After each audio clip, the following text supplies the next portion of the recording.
आप सभी को मेरा राधे राधे। तो आज है नवरात्रि का चौथा दिन। तो सबसे पहले आप सभी को नवरात्रि की चौथे दिन की ढेर सारी शुभकामनाएं।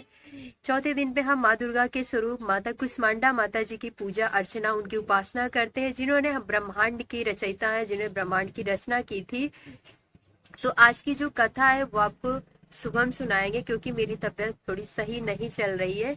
तो चलो हम कथा सुनते हैं। इसके पहले हम एक श्लोक सुन लेते हैं। या देवी सर्वभूतेषु मां कुष्मांडा रूपेण संस्थिता, नमस्तस्ते नमस्तस्ते नमस्तस्ते नमो नमः। नवरात्रि में चौथे दिन देवी को कुष्मांडा के रूप में पूजा जाता है। अपनी मंद हल्की हंसी के द्वारा अंड यानी ब्रह्मांड को उत्पन्न करने के कारण इस देवी को कुष्मांडा के नाम से भी अभिहित किया गया है।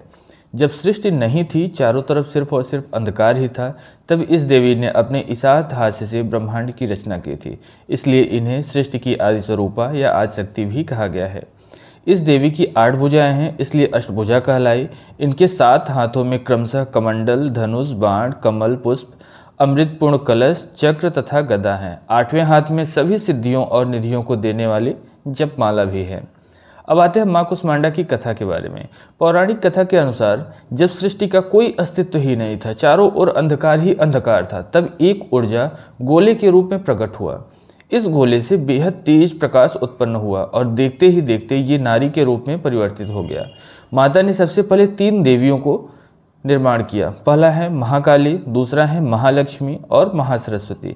ध्यान देने वाली बात है, ये लक्ष्मी, काली, सरस्वती नहीं है, ये है महाकाली, महालक्ष्मी और महासरस्वती। इनको सबसे पहले उत्पन्न किया गया। महाकाली के शरीर से अब नर और नारी उत्पन्न हुए।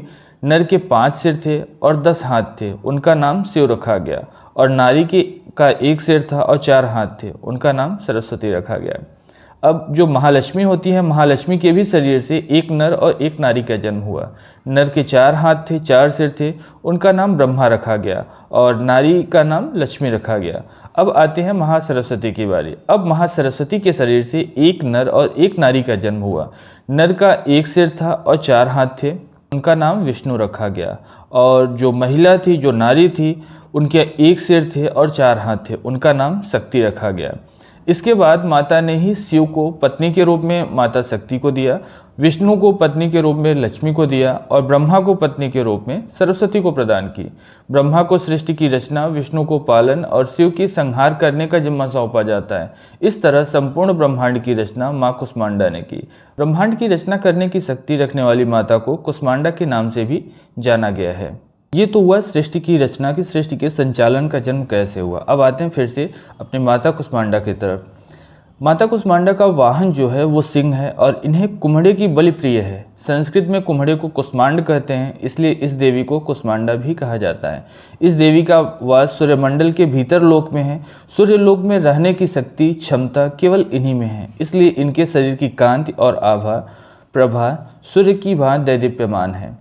इनके ही तेज से 10 दिशाएं आलोकित हैं और ब्रह्मांड की सभी वस्तुओं और प्राणियों में इन्हीं का ही तेज व्याप्त है।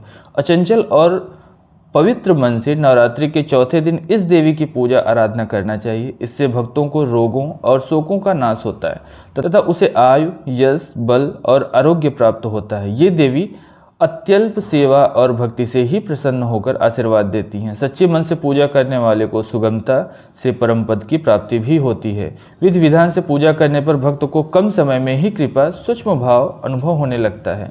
ये देवी आधियों व्याधियों से मुक्त करती हैं और उसे शुद्ध, समृद्ध और उन्नत प्रदान करती हैं। अंततः इस देवी की उपासना में भक्तों को सदैव तत्पर रहना चाहिए।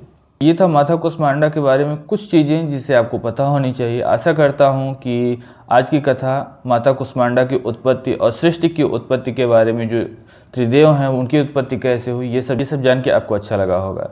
चलिए मिलते हैं आप लोगों के साथ एक नेक्स्ट वीडियो में नेक्स्ट डे। तब तक के लिए राधे राधे।